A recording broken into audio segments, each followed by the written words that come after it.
இயேசுவின் நாமத்தினால் உங்களை வாழ்த்துகிறேன். இந்த ஈஸ்டர் பண்டிகை நாளிலே உங்களை சந்திப்பதிலே மிகுந்த மகிழ்ச்சி. ஒவ்வொரு குட் ஃப்ரைடே ஈஸ்டர் சமயங்களிலே சிலுவையை குறித்து, இயேசுவினுடைய உயிர்த்தெழுதலை குறித்து தியானிப்பது ஒரு விசேஷமான மற்றும் அவசியமான காரியமாக இருக்கிறது. மற்ற நாட்களில் இதை பேசுகிறதை விட ஒவ்வொரு நாளும் இதை தான் பேசணும். ஆனால் மற்ற நாள்களில் இதை பேசுகிறதை விட ஈஸ்டர் அன்றைக்கு பேசும்போது ஜனங்களுடைய கவனம் அதன் மேலே அதிகமாக இருக்கும். அவருடைய புரிந்து கொள்ளுகிற தன்மை இன்னும் கொஞ்சம் விரிவடைந்த நிலையில் இருக்கும். ஏன்னா மற்ற வாரங்களில் என்ன கேட்க போகிறோன்னே தெரியாமல் வருவாங்க. ஆனால் ஈஸ்டருக்கு வரும்பொழுது இதைத்தான் கேட்க போகிறோம் அப்படின்ற எதிர்பார்ப்பு ஏற்கனவே அவங்களுக்கு இருக்கிறதுனால அன்றைக்கு இதை பற்றி பேசும்போது இன்னும் கொஞ்சம் அவருடைய எண்ணங்கள் விரிவடைந்த நிலையில் இருக்கும். ஆகவே தான் நாம் இந்த மாத துவக்கத்திலிருந்தே இந்த காரியங்களை குறித்தே பேசி கொண்டிருக்கிறோம். நம்ம ஜெபம் பண்ணுவோம். பிதாவே, எங்கள் கண்கள் திறக்கப்படுவதாக. நாங்கள் அறிந்து கொள்ள வேண்டிய பிரகாரமாய் அறிந்து கொள்ள பரிசுத்த ஆவியானவர் உதவி செய்யும்படியாய் ஜெபிக்கிறோம். இன்னும் ஆழமாக காரியங்களை புரிந்து கொள்ள, அதன் நிமித்தமாக நாங்கள் பெற வேண்டிய விடுதலையை பெற்றுக்கொள்ள எங்களுக்கு உதவி செய்யும். இயேசுவின் நாமத்தினால் பிதாவே, ஆமென். யோவான் 12வது அதிகாரம் 31வது வசனம் 32வது வசனத்தில் நம்முடைய கவனத்தை வைத்திருக்கிறோம். 3 காரியங்கள் சிலுவையில் நடைபெறுவதாக இயேசு சொல்கிறார். ஒன்று, இந்த உலகத்திற்கு இப்பொழுதே நியாய தீர்ப்பு உண்டாகிறது. அதை குறித்து தான் கடந்த வாரத்தில் நம்ம பார்த்தோம். இந்த உலகம் ஒரு வகையாக இயக்கப்படுகிறது என்றால் அதை இயக்குபவர் ஒருவர் இருக்க வேண்டும். அவர் தான் அதிபதினு சொல்றோம். இந்த வாரத்தில் நம்ம அதை தான் பார்க்க போறோம். இந்த தீர்ப்பு வழங்கப்பட்ட பிறகு என்ன நடக்கிறது? யோவான் 12வது அதிகாரம் 31வது வசனம். இப்பொழுதே இந்த உலகத்துக்கு நியாய தீர்ப்பு உண்டாகிறது. இப்பொழுதே இந்த உலகத்தின் அதிபதி புறம்பாக தள்ளப்படுவான். தீர்ப்பு வந்துவிட்டது. தீர்ப்பு செயல்படுத்தப்படுகிறது. அந்த தீர்ப்பு எப்படி செயல்படுத்தப்படுகிறது என்பதை தான் இங்கே சொல்லப்பட்டிருக்குது. இந்த உலகத்தின் அதிபதி புறம்பே தள்ளப்படுவான். அதை நம்ம டிபிடியில் இப்படி வாசித்தோம். For the ruler of this dark world will be overthrown. அவனுடைய ராஜ்யம் பிடுங்கப்பட்டு, அவனுடைய அதிகாரங்கள் பிடுங்கப்பட்டு, அவன் ஒரு ராஜ்யத்தை ஆளுகிற ராஜா தோற்று போனால் அவருக்கு என்ன செய்யப்படுமோ அது இங்கே செய்யப்படுகிறது. போன வாரத்தில் அதிகாரங்கள் அவமானப்படுத்தப்பட்டதை நாம் பார்த்தோம். இதுதான் அதிகாரம் என்று உலகம் நம்பிக்கொண்டிருந்த பொழுது மதம் சார்ந்த ஒரு உலகம், அரசியல் சார்ந்த ஒரு உலகம், பணம் சார்ந்த ஒரு உலகம், இவைகளெல்லாம் சேர்ந்து ஒருவரை குற்றவாளி என்று தீர்ப்பு செய்த போது தேவன் அவர் குற்றவாளி அல்ல என்று சொல்லி இவர்களை அவமானப்படுத்தினார். இந்த அதிகாரங்கள் அவமானப்படுத்தப்பட்டு விட்டது. துரைத்தனங்களும் அதிகாரங்களும் அவர்கள் உரிந்து கொள்ளப்பட்டது. இவங்க தான் நினைச்சாங்க அவர் அவமானப்படுத்துறோன்னு சொல்லி. ஆனால் உயிர்த்தெழுந்த உடனே இவர்களுடைய முகங்கள், இவர்கள்னா ஒரு குறிப்பிட்ட நபர் கிடையாது. நான் சொல்லும் பொழுது நீங்கள் புரிந்து கொள்ள வேண்டியது, ஒரு பிலாத்தோ, ஒரு காய்பாவோ, ஒரு ஏரோதையோ நாம் இங்கே பேசவே இல்லை. ஏன்னா அந்த இடத்துல யார் இருந்தாலும் அதுதான் செய்ய போறாங்க. ஏன்னா இந்த இயேசு கிறிஸ்துவை எப்படி தேவன் உயிரோடு எழுப்பினாரோ அதுபோல இவர்கள் வேறு ஒரு பவருக்கு கீழே, வேற ஒரு வல்லமைக்கு கீழாக தான் இவர்கள் வேலை செய்து கொண்டிருக்கிறார்கள். அதை தான் நம்ம புரிந்து கொள்ளணும். இங்க நாம நினைக்கிறோம் எல்லாம் சட்டப்படி நடந்துட்டு இருக்குது, யாரோ ஒரு நல்லவர் வந்தார்னா வேற மாதிரி கொண்டு போயிடுவாரு அப்படின்னு நடந்துட்டோம். இதுதான் இருள் உலகம். இருள் உலகத்தில் நம்மளால புரிந்து கொள்ள முடியாத காரியங்கள் நடந்து கொண்டிருக்கிறது. அப்பதான் எது நல்லதுன்னு நினைச்சிட்டு இருக்கிறோமோ, இதெல்லாம் நல்லபடியா நடந்துட்டு இருக்குது அப்படின்னு நம்ம நினைச்சிட்டு இருப்போம். அப்பதான் இயேசு கிறிஸ்து வெளிச்சத்தை அங்க வீசுகிறார். நானே உலகத்திற்கு ஒளியா இருக்கிறேன். எங்க ஒளி தேவை? இருள்ல ஜனங்க இருக்கும்போது தான் ஒளி தேவை. இப்ப ஜனங்க இருள் இருக்கிறாங்க. அந்த இருள் என்ன? இந்த உலகம் எப்படி இயங்குகிறது என்று தெரியாமலே அவர்களும் அந்த இயக்கத்திற்குள்ளாக புவியீர்ப்பு சக்தியில இழுக்கப்பட்டிருக்கிறது போல இந்த இயக்கத்திற்குள்ளே தங்களையும் வைத்துக் கொள்கிறார்கள். அவர்களும் அப்படித்தான். யாரை இவங்க குற்றம் சொல்றார்களோ அதை போலவே இவர்களும் நடந்து கொள்கிறார்கள். அப்படிதான் நடந்து கொள்ள வேண்டியது இருக்குது. இந்த இயக்கம் அப்படி இயங்கி கொண்டிருக்கிறது. அப்போ என்ன காரணம்னு சொல்லி சொன்னா, இந்த அதிபதிகள் அல்ல. எந்த அதிபதிகள்? இந்த பிலாத்தோ, காய்பாவோ, ஏரோதோ இங்கே அதிபதிகள் அல்ல. இந்த உலகத்தின் அதிபதி புறம்பே தள்ளப்பட்டு போகிறான். அப்போ இந்த 3 விஷயங்களையும் இயக்குகிற ஒன்று இருக்கிறது. அது என்னது? அந்த அதிபதி எப்படி செயல்படுகிறான்? அப்போ நம்ம கவனிக்க வேண்டியது, இங்க இந்த அதிபதி புறம்பே தள்ளப்படுவான் என்று சொல்லப்பட்ட அந்த தள்ளப்படுவான்ன்ற வார்த்தை வேற எங்க வருது அப்படின்னு பார்த்தோம்னா, வெளிப்படுத்தின விசேஷத்தில் அது வருகிறத நம்ம பார்க்கிறோம். வெளிப்படுத்தல் 12:10. அப்பொழுது வானத்திலே ஒரு பெரிய சத்தம் உண்டாகி, இப்பொழுது ரட்சிப்பும் வல்லமையும் நமது தேவனுடைய ராஜ்யமும் அவருடைய கிறிஸ்துவின் அதிகாரமும் உண்டாயிருக்கிறது. இரவும் பகலும் நம்முடைய தேவனுக்கு முன்பாக நம்முடைய சகோதரர் மேல் குற்றஞ்சுமத்தும் பொருட்டு அவர்கள் மேல் குற்றஞ்சாட்டுகிறவன் தாழ தள்ளப்பட்டு போனான். இந்த குற்றஞ்சாட்டுகிறவன் தாழ தள்ளப்பட்டு போனான். இங்க உலகத்தின் அதிபதி புறம்பே தள்ளப்படுவான் என்று சொல்லப்பட்டிருக்கிறது. அப்ப இந்த உலகத்தின் அதிபதி யாருன்னா, எப்படி அவன் செயல்படுறான்னா, குற்றஞ்சாட்டுதலின் மூலமாக. இது உங்களுக்கு கேட்கறதுக்கு ரொம்ப சிம்பிளா இருக்கும். ஏன்னா நீங்க வந்து ரொம்ப ஸ்ட்ராங்கான மெசேஜ் எல்லாம் கேட்டிருப்பீங்க. பிசாசுனா யாரு, அவன் எப்படிலாம் ஜனங்களை பாவம் செய்ய தூண்டுகிறான், எப்படிலாம் இந்த உலகம் கெட்டு போயிட்டு இருக்குது அப்படிங்கிறதெல்லாம் நம்ம கேட்டிருப்போம். ஆனா பேசிக்கா புரிந்து கொள்ள வேண்டியது என்னன்னா, இந்த உலகம் பெரிய உலகம். ஆனால் அது ஒரு பெரிய பந்து ஒரு அச்சாணியில சுத்துகிறது போல, ஒரு சின்ன கம்பிக்குள்ள இந்த குளோப் இப்படி உருண்டையா சுத்திட்டு இருக்கும் பாருங்க மாடல்ல. அது போல இந்த உலக முறை இயக்கப்படுவது எப்படின்னு சொல்லி சொன்னா, குற்றஞ்சாட்டுவதின் மூலமாக, பை பிளேமிங். நான் சரி நீ தவறு, இவ்வளவுதான். இதுதான் பேசிக். ஆனா இதுலதான் மொத்த விஷயமுமே அடங்கி இருக்கிறது. இப்ப நம்ம இந்த மன்னிப்பு, பாவம் இதெல்லாம் புரிந்து கொள்ளணும்னா இதை புரிந்து கொள்ளணும். இந்த சாத்தானுக்கு பேரு, சரியான பேரு ஹசட்டான். ஹசட்டான் அப்படின்னு சொல்லி சொன்னா ப்ராசிக்யூட்டர், அதாவது குறுக்க புகுந்து குற்றஞ்சாட்டுகிறவர். நீங்க நல்லா இருந்தாலும் குற்றஞ்சாட்டுவார், நீங்க நல்லா இல்லைனாலும் குற்றஞ்சாட்டுவார். நீங்க நல்லா இல்லைன்னா பாருங்க இவன் நல்லாவே இல்லை அப்படின்னு குற்றஞ்சாட்டுவார். நல்லா இருந்தா, யோபு சூப்பரா இருந்தான், நல்லா தேவனை தொழுது பலி செலுத்தி பாவம் செஞ்சிருவாங்களோ என் பிள்ளைங்கன்னு சொல்லி பயந்து இந்த மாதிரி காரியங்கள்லாம் செஞ்சுட்டு இருந்தாரு, நல்லா பணக்காரனாகவும் இருந்தாரு, அவர் மேலேயும் குற்றஞ்சாட்டுவான். அவனுக்கு தெரிஞ்ச ஒன்று குற்றஞ்சாட்டுகிறது.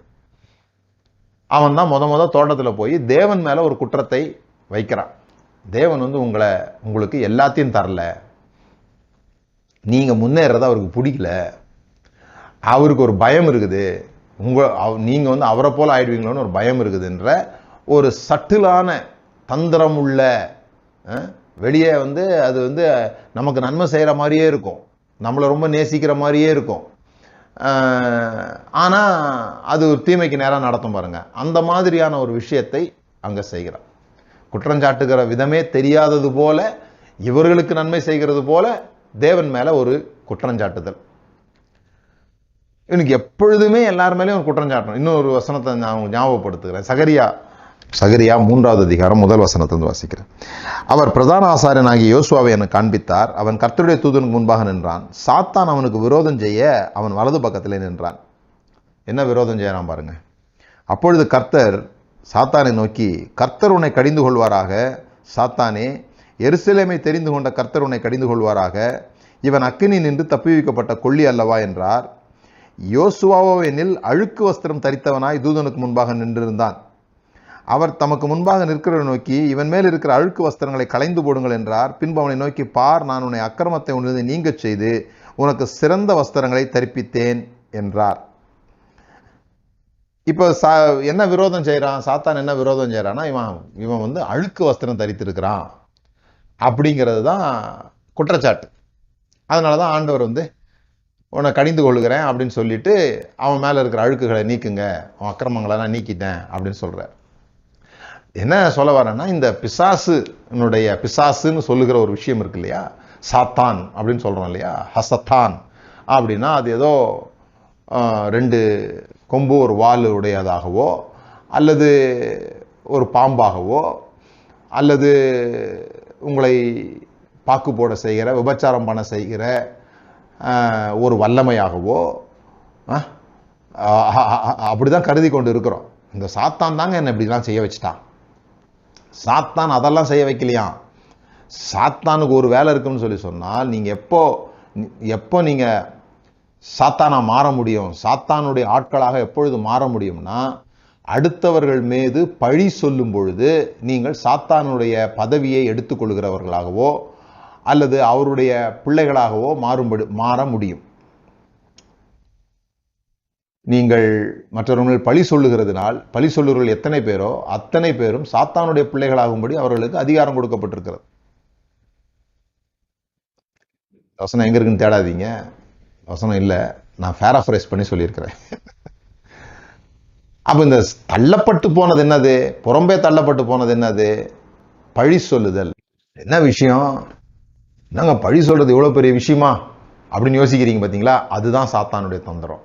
அதனாலதான் அந்த சர்ப்பமானது மிகுந்த தந்திரமுள்ளதாக இருந்தது. தந்திரமுள்ளதாக இருந்ததுன்னா ரொம்ப கால்குலேட்டிவாக கிடையாது.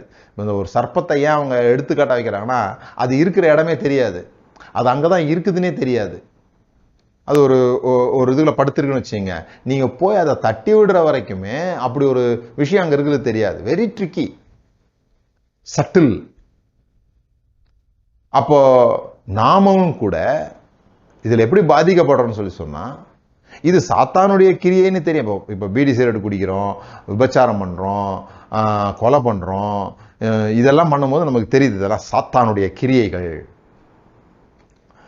இவர்கள் எல்லாம் சாத்தான்கள் அப்படிலாம் சொல்ல தெரியுது. கரெக்டா பார்த்து சொல்லிடுவோம்.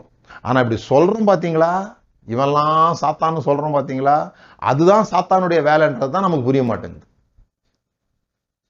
உங்களுக்கு ஆச்சரியமா இருக்கும் சில பேருக்கு. அப்ப இந்த பழத்தை சாப்பிட்ட உடனே எதுல அவங்க கை தேர்ந்தவர்களா மாறினாங்கன்னா, நன்மை தீமை அறியத்தக்க விருட்சம் இல்லையா. சோ என்ன பண்ணிட்டாங்க, நன்மை, நான் நன்மை நீ தீமை, நான் நல்லவன் நீ கெட்டவன், நான் சரி நீ தவறு. இந்த பிளேம அசியூம் பண்றதுல அந்த பழம் சாப்பிட்டோடனே பாருங்க, அந்த பழத்துல ஏதோ ஒரு வல்லம் இருந்திருக்கு போட்டிருக்கு. அந்த பழத்தை சாப்பிட்ட உடனே குறை சொல்லுவதிலே PhD வாங்கி விட்டார்கள். மற்றவர்கள் மேல் பழி போடுவதில், நீர் தந்த ஸ்திரீ தான் காரணம், சர்ப்பம் என்னை வஞ்சித்தது, இதெல்லாம் விஷயம். சர்ப்பம் என்னை வஞ்சித்ததுன்னு சொல்ல வைக்கிறதே சர்ப்பம் தான். அதான் இதுல ரொம்ப சிக்கலான விஷயம். இப்படி பழி போட ஆரம்பித்து உலகம் இயங்க ஆரம்பித்தது. இப்ப தோட்டத்தை விட்டு வெளியே வந்தாச்சு. வெளியே வந்து இந்த அடிப்படையில வேலை செய்ய ஆரம்பிக்கிறாங்க. இப்ப இந்த பிளேம் கேம் நல்லா போகணும்னு சொல்லி சொன்னா அதுக்கு தேவை ஒரு பலியாடு. பழி போடுவதற்காக தேவை ஒரு பலியாடு. இந்த பலியாடு யாரா இருப்பாங்க, எப்பொழுதுமே அதிகாரத்தில் இல்லாதவர்களாக இருப்பாங்க, எளிமையானவர்களாக இருப்பாங்க, காசு இல்லாதவர்களாக இருப்பாங்க, தங்களுடைய குரலை உயர்த்த முடியாதவர்களாக இருப்பாங்க. இவங்களை தான் பலியாடாக மாற்றுவோம். எங்க பலி கொடுக்கறதே ஆடு மாடு புறா தானே கொடுத்தோம். சிங்கம் புலி கழுகுன்னு சொன்னோமா பலி கொடுக்கறதுக்கு? நீ பெரிய பாவம் செஞ்சிட்ட, சிங்கத்தை பலி கொடு, புலிய பலி கொடுன்னு சொன்னார் ஆண்டவர். ஆண்டவர் சொன்னதா இவங்க சொல்றாங்க, பலி கொடுக்க சொன்னதா. ஆனா எரேமியாவில் ஆண்டவர் சொல்லிட்டாரு, நான் சொல்லலைன்னு சொல்லிட்டாரு, அது வேற விஷயம். ஆனா எதை பலி கொடுக்குறோம்? அந்த புறா. எது சிம்பிளான மிருகமோ, எது ஈஸியா மாட்டுமோ அதுதானே பலி. ஏன் ஒரு யானையை கொடுத்துருக்கிறது, ஒரு சிங்கம் புலியை கொடுக்கறது, கழுகை கொடுக்கறது செய்ய மாட்டோம். யார் எளிமையானவர்களோ அவர்களை தான் பலி கொடுப்போம். இந்த பலி செலுத்துவதின் மூலமாக தான் உலகம் இயங்க ஆரம்பித்தது. அதனாலதான் வேதாகமோ காயின் ஆபேலை கொன்றான், போய் ஒரு நகரத்தை கட்டினான். City was built after a sacrifice. ஒரு கொலையின் மேலாக முதல் பட்டணம் கட்டி முடிக்கப்பட்டது. பட்டணங்கள் உருவான கதைன்னு வேணா வச்சுக்கோங்க. அப்போ இந்த நான் உன் மேல பழி சொல்லணும், உன்னை பலிகடாவாக்கணும். இப்போ நம்ம 2 பேரும் சமாதானத்துக்கு வரணும். நான் உன்னை பழி சொல்றேன்ல, நீ என்னை பழி சொல்ற, நம்ம 2 பேரும் சமாதானத்துக்கு வரணும்னா நம்ம 2 பேரும் சேர்ந்து இன்னொரு ஆளை கண்டுபிடிக்கணும். ஆளோ ஆடோ ஏதோ உன்னை கண்டுபிடிச்சு இதுதான் நம்ம பிரச்சனைக்கு காரணம், இதை வெட்டிட்டோம்னா, இந்த சில சில கல்யாணங்கள்ல இப்படி சொல்றத நான் கேள்விப்பட்டிருக்கேன், உண்மையா பொய்யா தெரியாது. தோஷம் இருக்கும்னு சொல்லுவாங்க. தோஷம் இருக்குதுன்னா கல்யாணம் பண்ணால் அந்த கணவன் இறந்துடுவாரே அப்படின்னு சொல்லுவாங்க. அல்லது இந்த மாப்பிள்ளைக்கு 2 கல்யாணம் பண்ணுற வாய்ப்பு இருக்குது அப்படின்னு சொல்லுவாங்க. இதெல்லாம் நமக்கு தெரியாது, கதை கேட்குறோம். அப்போ ஒரு வாழை மரத்தை முதல்ல தாலி கட்டி அந்த வாழை மரத்தை வெட்டிட்டு பிறகு ஒரு தாலி கட்டுவாங்க. பிறகு ஒரு தாலி கட்டினாங்கன்னா அந்த தோஷம் நீங்கிடுச்சு அப்படின்னு சொல்லுவாங்க. இப்போ இந்த வாழை மரம் என்னன்னா ஒரு பலி. அதுபோல நம்ம 2 பேரும் ஒன்னாகணும்னா பொது எதிரி ஒருத்தனை கண்டுபிடிச்சு இவன் தான் பிரச்சனைக்கு காரணம்னு சொல்லி அவனை கட் பண்ணிட்டோம்னா நம்ம எல்லாம் ஒன்னாக ஆரம்பிச்சிடுவோம். இதாங்க மதம், இதாங்க அரசியல். புரிந்து கொள்ளுங்க, இப்படித்தான் நடக்குது. மக்கள் கூட்டத்திலே ஒரு கூட்டத்தை பலிகடாவாக்குவோம். அவன் சரி கிடையாது, அவன் பார்வை சரி கிடையாது, அவன் ட்ரெஸ் சரி கிடையாது, ஏதோ ஒன்று சொல்லுவோம். சொல்லி அவர்களை ஒதுக்கி அவர்களை பலிகளாவாக்கி மற்றவர்களை ஒரு பக்கமாக சேர்த்து ஒன்றாக ஆக்கி அதன் நிமித்தமாக ஆட்சி அதிகாரத்தில் இருக்கிறதோ அல்லது நாங்கள் தான் கடவுளுடைய பிள்ளைகள் என்று சொல்லுகிறதோ நடந்து கொண்டே இருக்கிறது. அப்போ பிளேம், ஸ்கேப்கோட், இது 2 ஞாபகம் வச்சுக்கோங்க. பழி போடுதல், பலி செலுத்துதல். இந்த பழி நீங்குவதற்காக பலி உண்டாகுது. ஞாபகம் வச்சுக்கோங்க. ஆனா தேவன் இதை விரும்பல அப்படிங்கிறத ஓசியா 6:6 சொல்றார். ஓசியா 6:6, பலியை அல்ல இரக்கத்தையும் தகன பலிகளை பார்க்கிலும் தேவனை அறிகிற அறிவையும் விரும்புகிறேன். பலிகளை அல்ல இரக்கத்தை விரும்புகிறேன் அப்படின்னு ஓசியா சொன்னதை மத்தேயு புஸ்தகத்துல 2 முறை இயேசு குறிப்பிடுகிறார். ஒரே விஷயத்தை 2 முறை இயேசு குறிப்பிடுகிறது ரொம்ப ரொம்ப அபூர்வமான ஒரு விஷயம். அதை 2 முறை குறிப்பிடுகிறார். 2யுமே மத்தேயு தான் எழுதுகிறார். மத்தேயு 9ஆம் அதிகாரத்தை முதல்ல பார்ப்போம். மத்தேயு 9:13, பலியை அல்ல இரக்கத்தையே விரும்புகிறேன் என்பதின் கருத்து இன்னதென்று போய் கற்றுக்கொள்ளுங்கள். நீதிமான்களை அல்ல பாவிகளையே மனம் திரும்புவதற்கு அழைக்க வந்தேன் என்றார். யாருக்கு இரக்கம் தேவை? பாவிகளுக்கு இரக்கம் தேவை. யாருக்கு பலி தேவை? நீதிமான்களுக்கு பலி தேவைப்பட்டிருக்குதாங்க. நான் நீதிமான் அப்படின்னு சொல்றவங்களுக்கு பலி தேவைப்படுது. நான் பாவிதாங்க அப்படின்னு சொல்றவங்களுக்கு பலி தேவைப்படல, இரக்கம் தேவைப்படுது. அதுதான் இங்க சொல்லப்பட்டிருக்கு. நீ பலி அல்ல இரக்கத்தையே விரும்புகிறேன் என்பதின் கருத்து இன்னதென்று போய் கற்றுக்கொள்ளுங்கள். நீதிமான்களை அல்ல. யார நீதிமான்கள்? பலி செலுத்துறவங்க தான் தங்களை நீதிமான்கள் எண்ணிக்கொள்றாங்க. ஆனா பாவிகள் பலி செலுத்துவதனால் தங்கள் பாவம் போகும்னு நினைக்கல, இரக்கம் வேணும்னு நினைக்கிறாங்க. அதற்காக தான் நீதிமான்களை அல்ல பாவிகளையே மனம் திரும்புவதற்கு அழைக்க வந்தேன் என்றார். இந்த விஷயங்களை நம்ம புரிந்துக்கணும்னா எவ்வளவு பெரிய ஆச்சரியம் பாருங்க. இன்றைக்கும் பலி செலுத்துதல் நடந்து கொண்டே இருக்கிறது. ஒருவேளை ஆடு மாடு செலுத்துறத யூதர்கள் கூட நிறுத்தியிருக்கலாம். ஆனா கிறிஸ்தவர்கள் தொடர்ந்து பலி செலுத்துவதென்றால் என்னவென்று நாங்கள் பலி செலுத்துறது இல்லைன்னு சொல்றோம். ஆனா இப்போ இந்த பலி செலுத்துவதனுடைய அர்த்தத்தை புரிந்து கொண்டோம்னா நம்ம எல்லாரும் இதுல ஈடுபட்டு இருக்கிறோம். எல்லாரும் வேற ஒருத்தரை பலிகடாவாக மாற்றுகிறோம் என்பது நமக்கு தெரியும். சிலுவையில ஆண்டவர் வெளிச்சத்துக்கு கொண்டு வந்த விஷயங்கள் இவைகள் எல்லாம். இப்போ மத்தேயு 12:7 பார்ப்போம். பலியை அல்ல இரக்கத்தையே விரும்புகிறேன் என்பதின் கருத்து இன்னதென்று அறிந்தீர்களானால் குற்றமில்லாதவர்களை நீங்கள் குற்றப்படுத்த மாட்டீர்கள். இதுதான். அப்போ பலி என்பது என்ன? குற்றமில்லாதவர்களை நீங்கள் குற்றப்படுத்துவது. இதுதான் பலி. குற்றமில்லாதவர்களை குற்றவாளியாக தீர்ப்பது பலி. பலியை அல்ல, இரக்கத்தையே விரும்பினேன். இப்போ குற்றம் இல்லாதவர்களுக்கு நம்ம ஏன் மன்னிப்பு கொடுக்கணும்? குற்றம் உள்ளவர்களை தானே நம்ம குற்றவாளிகள்னு தீர்க்கிறோம். குற்றம் இல்லா அது அப்போ குற்றம் இல்லாதவர்களை குற்றவாளியாக தீர்த்தா தானே பலி. நான் அப்படி செய்யலையே. இப்போ அவங்க குற்றவாளியா குற்றவாளி இல்லையான்னு உங்களுக்கு எப்படி தெரியும்? இந்த பலி செலுத்தினது எப்ப தெரிய வருது? இந்த இயேசு கிறிஸ்துவை சிலுவையில் அடிச்சாங்களே, அவர் குற்றவாளி இல்லைன்றதுனாலே அடிச்சாங்க. அவர்களை பொறுத்த வரைக்கும் அவர் குற்றவாளி தானே. அப்ப அவரை பொறுத்த வரைக்கும் குற்றவாளி என்பதனாலே அவர்கள் குற்றம் என்று தீர்த்தார்கள். இங்க குற்றவாளிகளை, குற்றம் இல்லாதவர்களை குற்றவாளிகளாக தீர்ப்பதுதான் பலின்னு சொன்னா எப்ப அது அவங்களுக்கு தெரிஞ்சது? அவர் உயிரோட வரும்போது தான் தெரிஞ்சது. ஓஹோ, நம்ம பலியில செலுத்தி இருக்கிறோம் அப்படின்னு சொல்லிட்டு. திரும்ப திரும்ப அந்த மத்தேயு 12:7 வாசிங்க. பலியை அல்ல இரக்கத்தையே விரும்புகிறேன் என்பதை கருத்து இன்னதென்று அறிந்தீர்களானால் குற்றம் இல்லாதவர்களை நீங்கள் குற்றப்படுத்த மாட்டீர்கள்.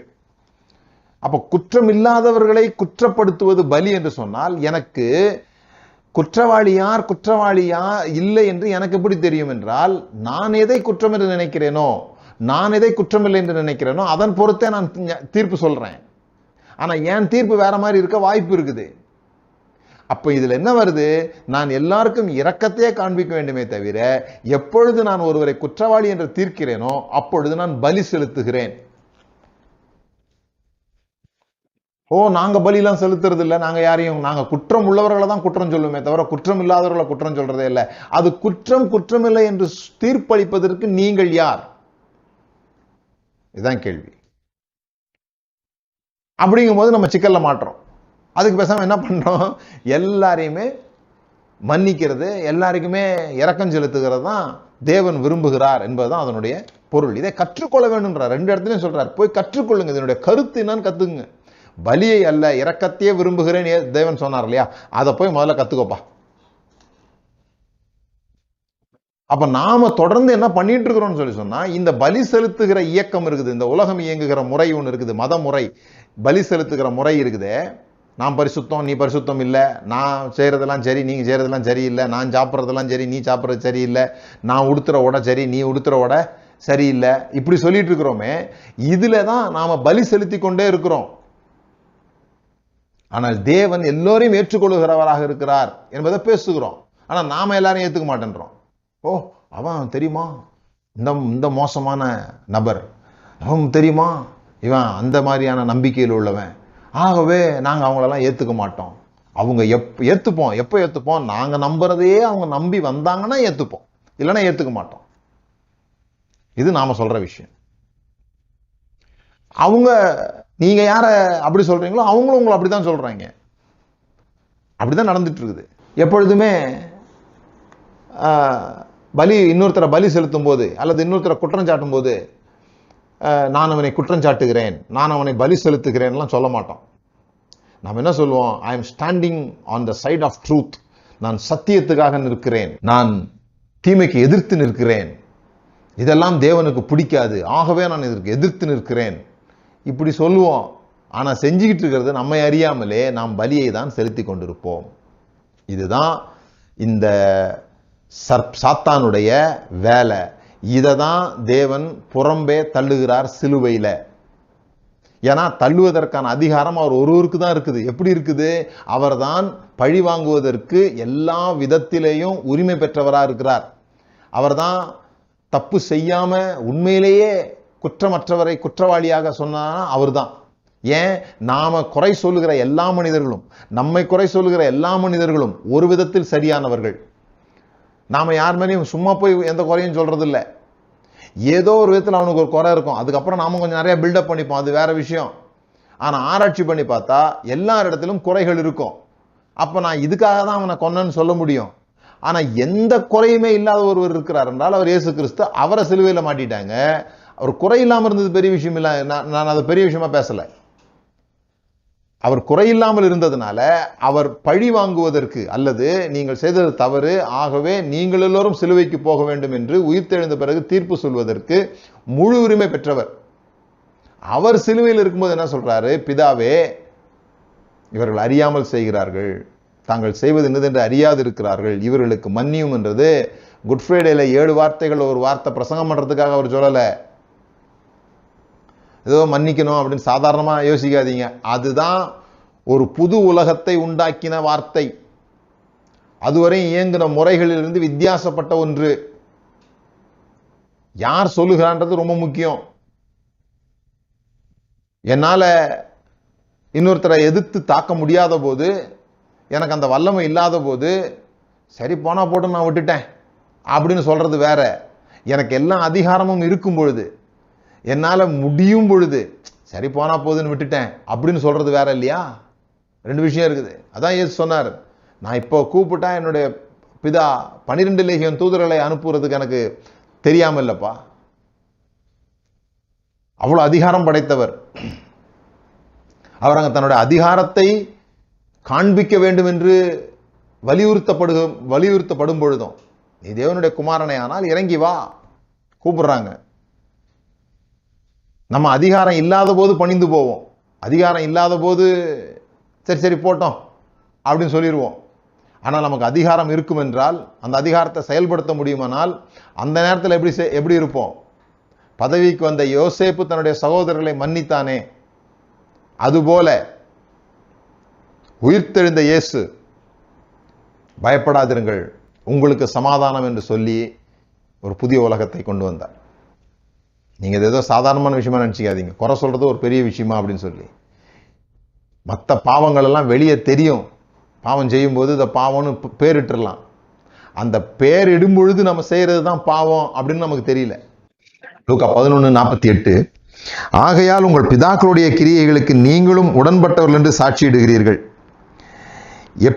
எப்படி என்றால், உங்கள் பிதாக்கள் அவர்களை கொலை செய்தார்கள், நீங்களோ அவர்களுக்கு கல்லறை கட்டுகிறீர்கள்.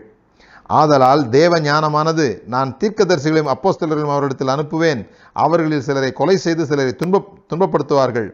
ஆபேலின் ரத்தம் முதல் பலிபீடத்துக்கும் தேவாலயத்துக்கும் நடுவே கொலையுண்ட சகரியாவின் ரத்தம் வரைக்கும் உலக தோற்றத்தின் முதற்கொண்டு சிந்தப்பட்ட சகல தீர்க்கதரிசியுடைய இரத்தப்பழியும் இந்த சந்ததியினிடத்தில் கேட்கப்படத்தக்கதாக அப்படி செய்வார்கள் என்று சொல்கிறது. இதுவரைக்கும் ஆபேலுக்கு என்ன நடந்ததோ அது முதற்கொண்டு இயேசு கிறிஸ்துவுக்கு கொஞ்சம் முன்னால சகரியாவுக்கு அதே தான் நடந்தது. இவர்கள் எல்லாரும் கொலை செய்யப்பட்டார்கள். என்ன காரணத்துக்காக? சத்தியத்தை வெளிப்படுத்தினதுனால, உண்மையை சொன்னதுனால, தேவனுக்கு இது பிரியமில்லைன்னு சொன்னதுனால. இந்த சைடில் இருக்கிறவங்க என்ன பண்ணியிருக்கிறாங்க? குற்றம் இல்லாதவர்களை குற்றவாளிகள் என்று தீர்ப்பளித்து அவர்களை கொலை செய்திருக்கிறார்கள். இயேசு கிறிஸ்துவும், நான் சொல்றேன் உங்களுக்கு, ஒவ்வொரு முறை ஒரு மனிதனை சாகடிக்கும் பொழுது, ஒவ்வொரு முறை ஒரு மனிதன் மேல பழி சொல்லும் பொழுது, அந்த மனிதனோடு கூட இயேசு கிறிஸ்து தன்னை அடையாளப்படுத்தி காண்பிக்கிறார். உங்களை யாராவது பழி சொல்லும் பொழுது, பழி சொல்கிறவர்கள் பக்கத்தில் தேவன் இல்லை. யார் மேல் பழி போடப்படுகிறதோ அவர்கள் பக்கத்திலே தேவன் இருக்கிறார் என்பதை அறிந்து கொள்ளுங்கள். அதுதான் இந்த ரிலீஜியனுடைய அடிநாதம். என்னன்னு சொன்னா, நம்முடைய பாவங்களை எடுத்து இன்னொருவர் மேல் வைத்து, நம்முடைய பாவங்களை நம்ம ஒத்துக்காம, இப்போ லேவியராகமம் 16ஆம் அதிகாரம் தெரியும் உங்களுக்கு. இந்த ஆசாரியன் இந்த பாவத்தை எடுத்து இந்த ஆட்டினுடைய தலையின் மேல வைப்பார். இதை தான் நம்ம என்ன சொல்லிட்டோம்னு சொல்லி சொன்னா, இயேசு கிறிஸ்துவின் மேல நம்முடைய பாவங்களை வைத்தோம் அப்படின்னு சொல்லிட்டோம். அப்படி வைக்கிறதுனால நம்முடைய பாவம் போயிடும் அப்படின்னு நினைக்கிறோம். ஆனா இதுதான் பெரிய பாவம் என்று சொல்கிறார். இதுதான் மனிதர்களுடைய பாவம். இது என்னுடைய பாவத்துக்கு நான் பொறுப்பெடுக்க மாட்டேன், அதுக்கு பதிலாக ஒரு ஆட்டு மேல வைத்து அந்த ஆட்டை பொறுப்பாளியாக்கி அந்த ஆடு கொலை செய்யப்படும்படியாக அல்லது சாகும்படியாக நான் விட்டு விடுகிறேனே, அதுதான் பெரிய பாவம். அதனாலதான் பாவம் உண்டு என்கிற அந்த மனசாட்சி அவர்களுக்கு தொடர்ந்து இருந்து கொண்டே இருக்கிறது. அது ஒரு இம்பல்ஸ், அது ஒரு இயல்பா நமக்கு நடக்கிற விஷயம். நம்முடைய தவறுகளை இன்னொருவர் மேல் வைத்து, நீங்க எப்போ இன்னொருவர் மேல விரல் காமிக்கிறீங்களோ அப்போ நீங்க சாத்தானுடைய பதவி என்ன பண்ணிக்கிறீங்க, எடுத்துக்கிறீங்கன்னு சொன்னா இல்லையா? நானு அதைத்தான் நம்ம செய்யறோம் பலி செலுத்தும் பொழுது. அப்ப இயேசு கிறிஸ்துவ கொண்டு வந்து நிறுத்துறாங்க. நிறுத்தி பிலாத்து பல கேள்விகள் கேட்குறான். அவர் பதிலே சொல்ல மாட்டேன்றாரு. ஏன்னா அவருக்கு தெரியும், ஒரு முறை ஒருவரை பலியாடாக தீர்மானித்து விட்டால் என்ன வாதம் பண்ணாலும் இதுல இருந்து என்ன பண்ண முடியாது, தப்பிக்க முடியாது. ஒரு ஒரு எளிமையான ஒருத்தர் மாட்டிக்கொண்டான்னு சொல்லி சொன்னா என்ன பண்ணாலும் தப்பிக்க முடியாது. இன்னைக்கு நடக்கிற பேப்பர்ல வருகிற செய்திகள்லாம் பாருங்க. நீதிமன்றங்கள்ல இருந்து வருகிற தீர்ப்புகள் எல்லாம் நீங்க பாருங்க. ஒரு ஐடியா உங்களுக்கு கிடைக்கும். எல்லாரும் சமம் என்று சொல்லப்படுகிறோம் இல்லையா, அது இல்லைன்றது தெரிய வரும். அப்ப கவனிச்சு பாருங்க. The foundation of world is built by Cain model. காயினுடைய மாதிரியில தான் இந்த உலகம் கட்டப்பட்டிருக்கிறது. அந்த காயினுடைய மாடல் என்ன? பிளேம், பழி சொல்லுதல், அக்யூசேஷன், குற்றஞ்சாட்டுதல், ஸ்கேப் கோட்டிங், அதுக்கு ஒரு பலியாடை ஆயத்தப்படுத்துதல், பிறகு வன்முறை, வயலன்ஸ். இந்த 4 வழியாக தான் நடந்துகிட்டே இருக்கும். இது எப்பொழுதுமே மறைந்திருக்கும். சில பேர் இதை பார்க்க கூட மாட்டாங்க, பார்க்க விரும்ப கூட மாட்டாங்க. ஏன்னா எல்லாம் நல்லபடியா போயிட்டு இருக்குது, இப்படி செஞ்சாதான் இந்த உலகம் நல்லா இயங்கிட்டு இருக்குதுன்னு நினைக்கிறாங்க. நமக்கு வராத வரைக்கும், நம்ம பக்கம் பிரச்சனை வராத வரைக்கும். அன்னைக்கு கூட ஒருத்தர் என்கிட்ட பேசிட்டு இருந்தாரு, இதெல்லாம் ரொம்ப அநியாயங்க இந்த தமிழ்நாட்டில் நடக்கிறதெல்லாம். இவங்கெல்லாம் அரேபிய நாட்டு சட்டம் மாதிரி வரணும், சிங்கப்பூர் மாதிரி வரணும், எச்சு துப்புனா அடி பிச்சிடுறான் பாருங்க, அந்த மாதிரி வரணும் அப்படின்னு சொல்லிட்டு இருந்தார். நான் சொன்னேன், சிரிச்சுக்கிட்டே சொன்னேன், ஆமாம் ரொம்ப நல்லா இருக்குதான், நல்லது தான், அந்த சட்டம் வர்றதை நம்ம வரவேற்கிறோம். வந்த பிறகு என்ன நினைப்போம்னு சொல்லி சொன்னா, இந்த சட்டம் ஏன் வந்ததுன்னு நினைப்போம். எப்போன்னு சொல்லி சொன்னா, நானோ என் பிள்ளையோ மாட்டிக்கும் போது, நீங்களோ இந்த என் சொன்னவர்கிட்ட சொன்னேன் நான், நீங்களோ உங்க பிள்ளையோ திடீர்னு துப்பிடுறீங்க, எச்சு துப்பிடுறீங்க, தெரியாம துப்பிடுறீங்க, உடனே உங்களுக்கு 50 சவுக்கடின்னு சொல்லிட்டான்னு வச்சுக்கீங்க. அப்போ சொல்லுவீங்க, என்ன சொல்லுவீங்க, நான் என்னைக்குமே துப்பினது இல்லை, இன்னைக்கு தான் தெரியாம மறந்த மாதிரி, அல்லது அதுக்கு என்னெல்லாம் ஒரு நியாயமான காரணம் சொல்லுவோம். இன்னைக்கு என்ன நினைக்கிறோம் தெரியுமா, நம்ம துப்பவே இல்லைன்னு நினைச்சிட்டு இருக்கிறோம். மற்றவெல்லாம் துப்புறத பார்க்கும்போது என்ன இவ்வளவு அசிங்கம் பண்றாங்க, நாம என்ன பண்றோம் நமக்கு தெரியறது இல்லை. அல்லது ஒருவேளை நம்ம துப்பாம கூட இருக்கலாம், அதுக்காக நம்ம மற்றது எல்லாத்தின் படி சரியா செஞ்சுட்டோம்னு அர்த்தம் கிடையாது. ஆனா நம்ம என்ன விரும்புறோம் தெரியுமா, சட்டங்கள்லாம் ரொம்ப தீவிரமா இருக்கணும், பிடிச்ச உடனே தூக்குல போட்டுருணும், அப்பதான் இவங்கெல்லாம் திருந்துவாங்க. அவங்க திருந்துறாங்களா இல்லையா, சட்டம் சரியா தவறான்றதுக்குள்ள நான் போகல. ஆனா அவர்கள் மாட்டிக்கொண்டார்கள். இதை சொல்லுகிறவர்கள் இன்னும் மாட்டிக்கொள்ளவில்லை, அவ்வளவுதான். ஏன்னா அவங்களுக்கு இந்த தவறுனுடைய தீவிரம் அவங்க செய்யும்போது தெரியறது இல்லை. இதுதான் இந்த குற்றஞ்சாட்டுதல் இருக்கிற பெரிய சுகம். என்னன்னு சொல்லி சொன்னா, நான் அன்னைக்கு சொன்னேன் உங்களுக்கு, நான் ஒரு ஒரு ஒரு சைக்கிள்ல ஒருத்தன் போறான், அவன் யாரையும் மோதிட்டான், உடனே எல்லாரும் போட்டு அவனை அடிப்பாங்க. அந்த சைக்கிள்ல போறவன எல்லாரும் போட்டு அடிப்பாங்க. இந்த அடிச்சவங்கள எத்தனை பேரு எத்தனையோ முறை இது மாதிரி மோதி இருப்பாங்க, மோதி யாரும் கண்டுக்காம தப்பிச்சிருப்பாங்க,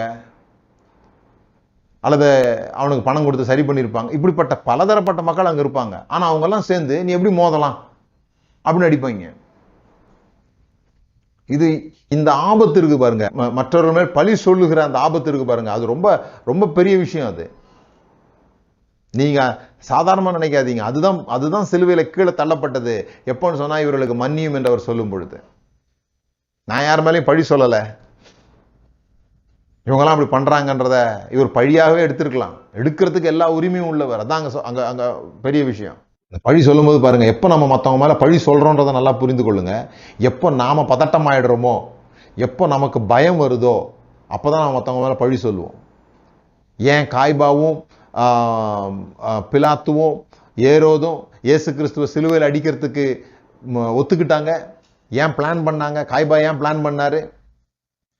தன்னுடைய பதவிக்கு ஆபத்து வந்துருமோ, தான் சக்தி இல்லாதவன் என்று மக்களுக்கு தெரிந்து விடுமோ, நான் இங்க ஒரு போஸ்ட்ல இருக்கிறேன் பிரதான ஆசாரியன்னு, ஒரு பையன் நம்மள மதிக்க மாட்டேன்றான், உலகமே அவன் பின்னால் போகிறது.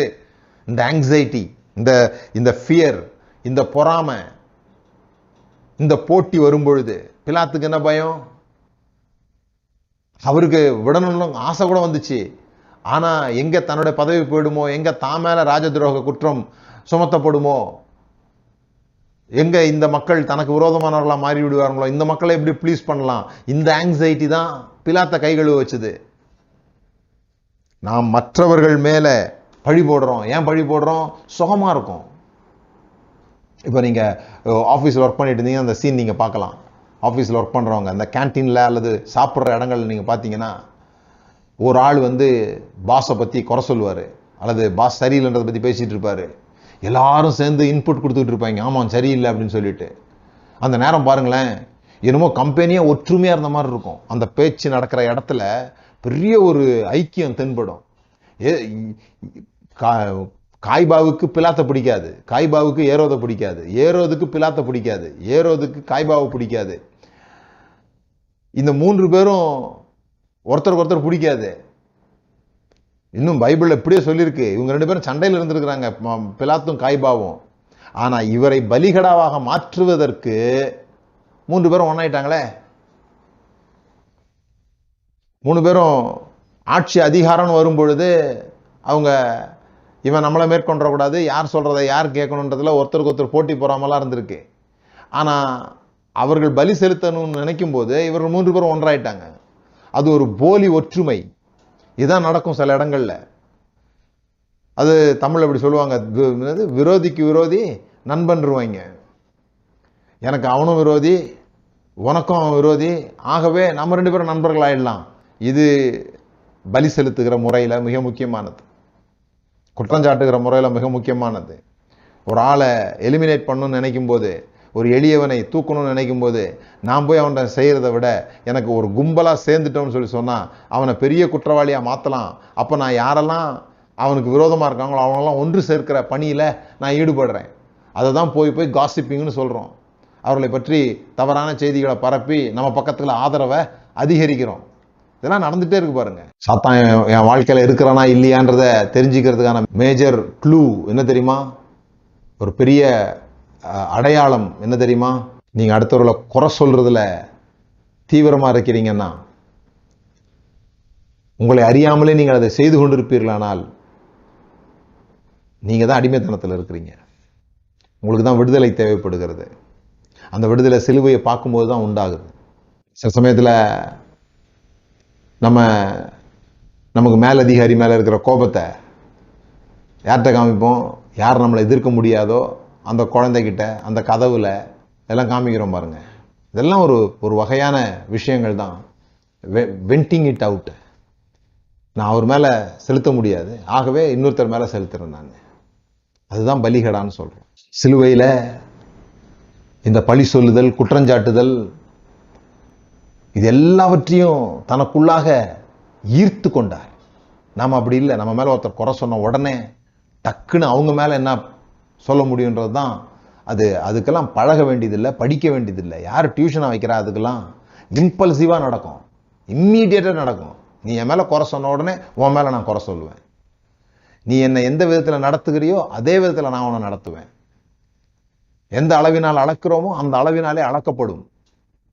ஆனா இயேசு அதை செய்யல. அவங்க அளந்த அளவுல அவர் திருப்பி அளந்திருந்தாருன்னா கதையே வேற. ஆனா அவர் சொல்றார், பிதாவே இவர்களுக்கு மன்னியும், இவர்கள் செய்கிறது என்னதென்று அறியாமல் இருக்கிறார்கள். ஏன் இதை செய்யறாருன்னா, அடுத்த வார்த்தை சொல்றாரு அவரு, எல்லாரையும் என்னிடத்தில் இழுத்துக் கொள்வேன். அது அடுத்த வாரம் பார்ப்போம். நம்ம எல்லாரையும் நம்ம இடத்துல இழுத்துக் கொள்ளணும்னு சொல்லி சொன்னா அதற்கு முன்பாக ஒரு விஷயம் செய்ய வேண்டியது இருக்குது. எப்படி இவன் புறம்பே தள்ளப்படுகிறான் பாருங்க. இயேசு கிறிஸ்து மன்னிக்கும் பொழுது எங்க மன்னிப்பு இருக்குதோ அங்க சாத்தான் தன் கடையை மூடியே ஆகணும். Is out of business. அதை நல்லா புரிந்து கொள்ளணும். அதுதான் மன்னிப்பு மன்னிப்புன்னு பேசிட்டே இருக்கிறோம்.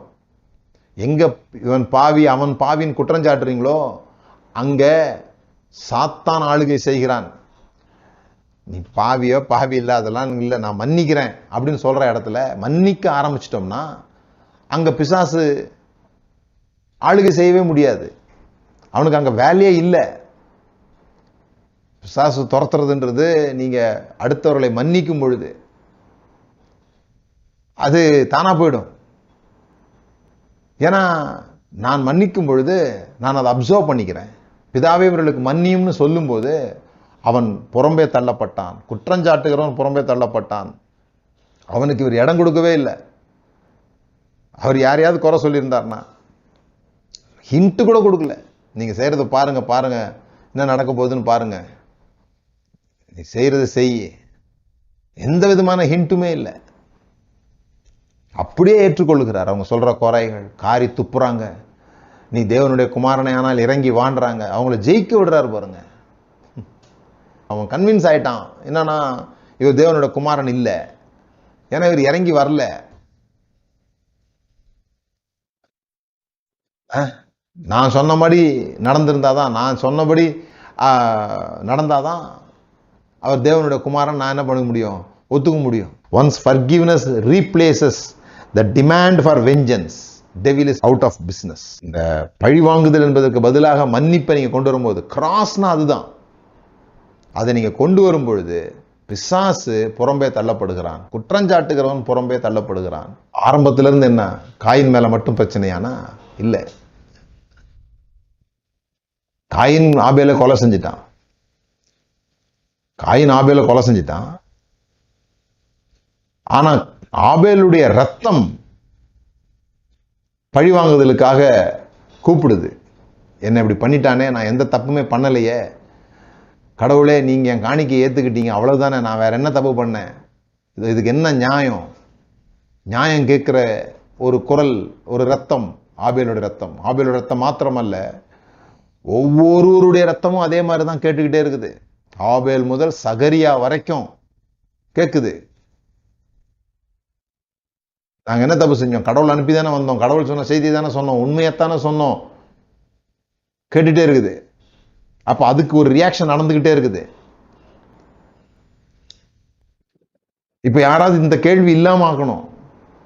இந்த ரத்தம் பழிவாங்குதல கேட்காத ஒரு ரத்தம் வேணும். அப்பதான் பிசாசனுடைய செயல்பாடு நிறுத்தப்பட முடியும். அப்பதான் அடுத்த பலி தேவைப்படாது. இல்லைன்னா இந்த பலிக்கு இன்னொரு பலி, அந்த பலிக்கு இன்னொரு பலின்னு மாறி மாறி வந்துகிட்டே இருக்கும். நான் பலி செலுத்துறேன், பிறகு அவங்க என்னிடத்துல இருந்து ஒரு பலி எதிர்பார்க்கிறாங்க, இது நடந்துகிட்டே இருக்குது. காயினுக்காக 7 பேர் ரத்தம் சிந்துவாங்கன்னு சொல்லி சொன்னா, 7 பேர் கிட்ட பழி வாங்கப்படும்னா, எனக்கு 70 பேர் லாமேக்கு அதிகப்படுத்துறான். அப்படி அதிகமாகி அதிகமாகி வயலன்ஸ் வந்து கடவுள் பார்த்து சகிக்க முடியாத அளவுக்கு இருந்தது நோவா பீரியட்ல. இப்படிதான் போட்டிருக்குது. அப்ப பாருங்க, இந்த பலி செலுத்துதல் என்பது மறைந்து இருக்கிற, உள்ளுக்குள்ள இறந்து போனவர்கள் கூட அதை தான் கத்திக்கிட்டே இருக்கிறாங்க. ஸோ இது ரொட்டேஷனா நடந்துகிட்டே இருக்குது. இதை ஒரு பிரேக் பண்ணணும். பிரேக் பண்ணணும்னு என்ன பண்ணணும், இங்க இயேசு கிறிஸ்துவனுடைய ரத்தம் பழி ஆபேலின் ரத்தத்தை பேசினதை பார்க்கிலும் மேன்மையானதை பேசிச்சு. இது பழி வாங்குறதை பற்றி பேசவில்லை, அல்லது அமைதலாகவும் இல்லை, பரிந்து பேசுதலை பேசுகிறது. யார் தன்னை கொன்றார்களோ அவங்க மேல பழி சொல்லாம, அமைதலாகவும் இல்லை, பழியும் சொல்லல, அமைதலாகவும் இல்லை, அவர்களுக்காக பரிந்து பேசுகிற ஒரு விஷயம் இங்கே நடைபெறுகிறது. The spell of Satan was broken. என்ன மாயத்தின் நிமித்தமாக இந்த உலகத்தை தன்னுடைய கட்டுப்பாட்டில் வைத்திருந்தானோ அந்த மாயக்கட்டு இயேசு கிறிஸ்து சிலுவையிலே இருந்து பிதாவினிடத்திலே மன்னிப்பை சொன்னது நிமித்தமாக, அவர் ரத்தம் சிந்தி கொண்டிருந்த பொழுது மன்னிப்பை சொன்னது நிமித்தமாக அந்த மாயக்கட்டு உடைந்து விட்டது. இந்த வெளிச்சத்தினிடத்திற்கு தேவன் நம்மை அழைக்கிறார். ஒரு புதிய மார்க்கத்தை நமக்கு உண்டாக்கி இருக்கிறார். தம்முடைய சரீரம் கிழிக்கப்பட்டது நிமித்தமாக ஒரு புதிய மார்க்கத்தை தேவன் நமக்கு உண்டாக்கி இருக்கிறார். ஒரு ஆடு பலி செலுத்தப்பட்டுச்சு. அதுதான் இவனுக்கு பெரிய நிம்மதி. இந்த மனிதர்களுக்கு பெரிய நிம்மதியே அந்த ஆட்டு மேல கைகளை வைத்து அந்த ஆடு போக்காடாக விடப்பட்டு அந்த ஆடு மிருகங்களால் கொல்லப்படும் பொழுது, நான் பாவம் செய்யல, பாவம் செஞ்சது செத்து போச்சு, ஆகவே எனக்கு மரணம் இல்லை அப்படின்னு நினைச்சு அவன் நிம்மதியாக இருப்பான் ஒரு வருஷத்துக்கு. ஆனா திடீர்னு அந்த ஆடு எந்த மிருகமும் கொல்லாம திரும்பி ஊருக்குள்ள வந்துருச்சுன்னு வச்சுங்க, அந்த ரத்தத்தை மேல வச்சுக்கிட்டே ஊருக்குள்ள வந்துருச்சுன்னு வச்சுங்க, அவரோட நிலை என்ன? ஆனா இங்கே இந்த பலிகடாவாக செலுத்தப்பட்ட இந்த தேவனுடைய ஆடு, lamp of God, தேவாட்டுக்குட்டி, இவருடைய பாவங்களை மேலே வைத்து இவருடைய குற்றச்சாட்டுதலை, இவர்களுடைய இது எல்லாவற்றையும் தாங்கிக் கொண்டு 3வது நாளிலே உயிரோடே வந்தார். ஆனால் பழி வாங்குகிற எந்த எண்ணமும் இல்லாமல், யாரையும் இவங்க தான் காரணம். அன்னைக்கு கூட சிலுவைக்கு போகும்போது கூட பேதுரு அப்படி பார்த்தாரு, அவனுக்கு எல்லாம் ஞாபகம் வந்துடுச்சு. ஆனா உயிர்த்தெழுந்து வந்த பிறகு அதை ஒரு இடத்துல கூட அவர் ஞாபகப்படுத்தவே இல்லை. நான் சொன்னேன் பத்தியா, அதே மாதிரி நடந்துச்சு பத்தியா. ஏன் இப்படிலாம் பயந்து ஓடுனீங்க? நீங்க ஏன் சத்தியத்துக்காக நிக்கல? நான் உங்களை 3 வருஷம் ட்ரெயின் பண்ணது வேஸ்டா போச்சே. எந்த வார்த்தையும் இல்லையே. அவர்களை அதை ஞாபகப்படுத்துகிற மாதிரி வார்த்தை கூட இல்லையே. ஒரு புது உலகம், புது மாதிரியான வாழ்க்கை முறை, அது என்னைக்குமே கொஞ்சமா தான் இருக்க போகுது. ஜனங்களுக்கு என்ன தேவை தெரியுமா? வெள்ளை குதிரையின் மேல வருகிற ஒரு ராஜா, அவர் பின்னால ஏராளமான மக்கள் வரணும். எவ்வளவு பெரிய நாட்டை ஆட்சி செய்யறன்றது தான் இங்க பெரிய விஷயம். ஆனா ஆண்டவர் எப்ப பேசும்போதும் சிறுமந்தையே பயப்படாதே, சிறுமந்தையே பயப்படாதே. இந்த பெரிய பழி வாங்குகிற, ரத்தம் சிந்துகிற அந்த கூட்டத்திற்கு தலைவராயிருப்பதை பற்றி இங்கு பேசவில்லை. சிறுமந்தையே பயப்படாதே, ராஜ்யத்தை உனக்கு தருகிறேன் சொல்றார். இந்த ராஜ்யத்தை நீங்கள் அங்கீகரிக்கிறீர்களா? இந்த ராஜ்யத்தின் பிள்ளைகளாக மாற விரும்புகிறீர்களா? ஏதோ கிறிஸ்தவங்களாகிறீங்களா நான் கேட்கல, அதெல்லாம் நீங்க ஏற்கனவே ஆயிட்டீங்க. ஆனா சர்ச்சுக்குள்ள போன பிறகு ஒருத்தர் மேல ஒருத்தர் குறை சொல்றோம் பாருங்க, அது அங்கே போய் நரகமாக்கி வச்சிருக்கிறோமே. அந்த நரகத்திலிருந்து நம்ம விடுதலை பெற வேண்டாமா? இந்த நரகத்திலிருந்து தான் நம்ம விடுதலை பெறணும். இனி போற நரகத்திலிருந்து இல்லை. அது இருக்குது இல்லைன்னு நிறைய பேர் விவாதம் பண்ணிட்டே இருக்கிறாங்க. ஆனா ஒண்ணு நல்லா தெரியுது, இப்ப இருக்கிறது தான் நரகமா இருக்குது. அதிலிருந்து விடுதலை பெறுவோம். அதற்கான வழியை தான் சுவிசேஷம் சொல்கிறது. இந்த நரகத்திலிருந்து விடுதலை பெற வேண்டுமானால் சிலுவையில தொங்கிக் கொண்டிருக்கும் பொழுது அதை கூட அவர் சந்தோஷமா எண்ணார். அதை கூட அவருக்கு நரகமாவே தெரியல. அதுல வலி இல்லை, வேதனை இல்லை. ஏன்னா அவர் பழி வாங்குகிற எண்ணத்தோடு இல்லாமல் மன்னித்தார். யாரையும் பலிகடா வாக்கணும்னு அவர் நினைக்கல. நீங்க யாரையோ தனிப்பட்ட விதத்துல ஏதோ பிள்ளைங்களை திட்டுறீங்க, குறை சொல்றீங்க, அது பயந்துடாதீங்க ஐயோ அப்படின்ட்டு இதெல்லாம் இல்லாம இருந்தா நல்லது. இதுக்கெல்லாம் உங்களுக்கு வழிகள் கண்டுபிடிக்க முடிஞ்சா கண்டுபிடிச்சு அதை வேற விதத்துல நீங்க செய்ய முடியும். அதெல்லாம் ஒன்று ஒன்றா பார்ப்போம், முடிந்த அளவுக்கு கற்றுக்கொள்வோம். நானும் கற்றுக்கொண்டே வருகிறேன். ஆனா கும்பல்ல ஜாயின் பண்ணாதீங்க. அடுத்தவர்களை குறை சொல்லுகிற ஒரு கும்பல் இருக்கு பாருங்க, க்ரௌடு, ஆங்கர் க்ரௌடு. ஆமா அப்படின்னு ஒருத்தன் சொன்ன உடனே எல்லாரும் சேர்ந்து ஆமா அப்படின்னு சொல்றோமே, சரியா தெரியுதே அவன் செஞ்ச தவறு தான் அப்படின்னு எல்லாருக்கும் சரியா தெரியுதே, அந்த கும்பல்ல சேராதீங்க. That is more dangerous. இயேசுவை சிலுவையில் அடிக்கப்படும் பொழுது அவரை சிலுவையில அறையும் என்று கத்தினார்களே, அதுல எத்தனை பேருக்கு அவரை ஏன் சிலுவையில் அடிக்கணும்னு தெரியும்? தெரியாது. பிரதான ஆசாரியன் சொன்னாரு அவரை சிலுவையில் அடிக்கணும்னு, ஆகவே நாங்கெல்லாம் கத்துறோம். எங்க தலைவர் சொல்லிட்டாரு இது தப்புன்னு, ஆகவே நாங்கெல்லாம் அது தப்புன்னு சொல்றோம். யாருடைய கைப்பாவைகளாகவோ நாம் இருந்து கொண்டு நம்மை நாமே அழித்துக் கொள்ளுகிற அந்த அழிவிலிருந்து தேவன் நம்மை விடுவிப்பாராக. ஜெபம் பண்ணுவோம். பிதாவே, இயேசுவின் நாமத்தினால எந்த இடத்துல எங்களுக்கு விடுதலை வேணும்னு நீங்க இன்னைக்கு சொல்லி கொடுத்ததுக்காக நன்றி. இந்த விடுதலை எங்களுக்கு நிச்சயம் தேவை. ஏனென்றால் இதுல எப்போ நாங்க செயல்படுறோம்னே எங்களுக்கு தெரிய மாட்டேங்குது. நாங்க சத்தியத்து பக்கம் நிக்கிறதா நினைக்கிறோம், சரியானது பக்கமா நிக்கிறதா நினைக்கிறோம். அவங்க செஞ்சது தவறுன்னு எங்களுக்கு 100% நல்லா தெரியும்னு நினைக்கிறோம். ஆனா அந்த நேரத்துல தான் பிசாசுக்கு இடம் கொடுத்துடுறோன்றத இன்னைக்கு எங்களுக்கு வெளிச்சம் போட்டு காண்பித்ததுக்காக நன்றி. நாங்கள் எங்களை சிலுவையில வைத்துக் கொள்ள விரும்புகிறோம். அந்த சிலுவையில வைத்துக் கொள்ளும் பொழுது எங்களுக்கு தீமை செய்கிறவர்களை கூட பிதாவே அவர்களுக்கு மன்னியும் என்று சொல்லி, குற்றம் இல்லாதவர்களை நாங்கள் குற்றம் சாட்டுகிறோம், குற்றம் உள்ளவர்களை நாங்கள் குற்றம் சாட்டுகிறோம் என்று நினைத்து கொண்டிருக்கிற வேளையிலே, ஒருவேளை தேவன் அவர்களை குற்றமற்றவர்கள் என்று சொல்லிவிட்டால் நாங்கள் சொன்ன குற்றங்கள் என்ன ஆவது? நாங்கள் சொன்ன அந்த பலி எப்படி சரியாக வரும் என்ற அந்த நினைவுகள் எங்களுக்கு வரும்படியாக நாங்கள் ஜெபிக்கிறோம். இந்த பலியை நிறுத்தும்படிக்கே நீர் பலியானீர். இந்த பலியை நிறுத்தும்படிக்கே உம்முடைய ரத்தம் ஆபேலின் ரத்தத்தை போல் இல்லாமல் பழிவாங்குதலை பேசாமல் பரிந்து பேசுதலை பேசினது என்பதை நாங்கள் ஆச்சரியத்தோடு பார்க்கிறோம். உம்முடைய பிள்ளைகளாக இருக்க விரும்புகிறோம். இயேசுவின் நாமத்தினால் பிதாவே, ஆமென். தேங்க்யூ. God bless you. நீங்கள் எங்களால் ஆசீர்வதிக்கப்பட்டிருந்தால், இந்த செய்திகள் உங்களுக்கு பிரயோஜனமாக இருந்திருந்தால், தொடர்ந்து நாங்கள் மற்றவர்களுக்கும் பிரயோஜனமாக இருக்க உங்களுடைய காணிக்கைகளை அன்பாய் வரவேற்கிறோம். காணிக்கைகளை நீங்கள் கொடுப்பதின் மூலமாக இந்த செய்தி நீங்கள் ஒத்துக்கொள்கிறீர்கள், இந்த செய்தியின் மூலமாக மற்றவர்கள் ஆசீர்வதிக்கப்பட விரும்புகிறீர்கள் என்பதை நாங்கள் அறிந்து கொள்ள முடியும். ஆகவே உங்களுடைய காணிக்கைகளால் நீங்கள் எங்களை ஆசீர்வதிக்கும்படி அன்பாய் கேட்கிறோம். மிக முக்கியமாக நான் எழுதின நீங்கள் தேவனுக்கு பிரியமானவர்கள் என்கிற புஸ்தகத்தை வாங்கி வாசிக்கும்படி அன்பாய் கேட்கிறேன்.